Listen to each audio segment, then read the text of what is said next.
وحقاك أصحاب تقييمها إيقاعية هله وأوجدان ددي أرحن كدرنيت سيدا أي عنقي راي أبيس ودح شقينيسه دا وأرحن لاي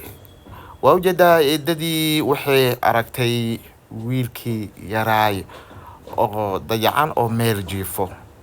لكنse meeshii laga rabay inay ku faraxdo oo ay baaragtay wiilkii garab ku siiso ayaa waxa ay sameynaysaa inay ul meelahan ka raadsato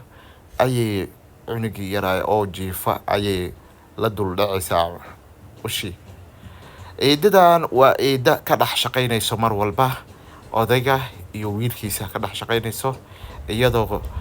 markii ay odayga aragtana iska dhigayso qof maaragtay u naxariisto cunugii yaray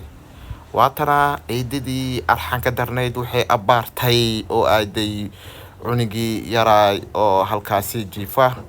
kadibna waxay la dul dhacaysaa ushii ay wadatay eedadii naxariista darneyd waatana cunugii ayay sidaan u gashay ee ka naxisay oo ushii ku dhufatay kadib cunugii yaray aad buu u naxay oo uu yaabay waxa dushiisa dul taagan eedadii arxan ka darneyd waatana cunugii ayay waxay ku canaananaysaa iska jir aabahaaga haddaad u sheegtid arrimaha aniga ugu saabsan oo ah inaan guriga aniga kaa soo buriyey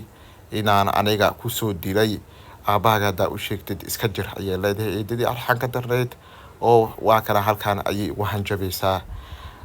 intaasi kadib ayaa waxaa isna halkan soo raadin doona aabihii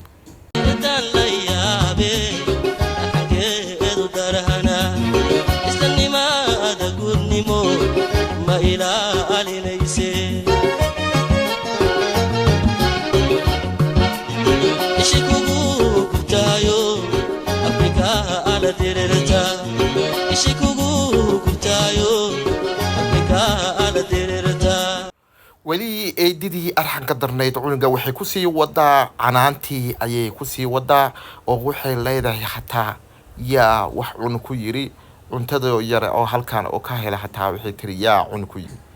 cuntadii ayay ku sii haysataa oo maxaa u cuntay waa eedadii ugu xumeyd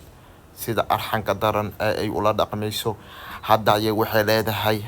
mi maqlaysaa iska jir aniga adiga waa israacina haddii aad maaragtay wax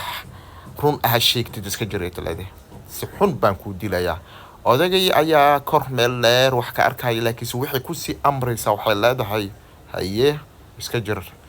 aabahaaga waa kana waa ina carartaa ha u istaagin waxay intaas diidaysaa inay ka shifanto oo cunugal in la qabto oo runta ay aragto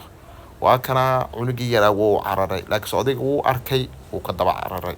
soo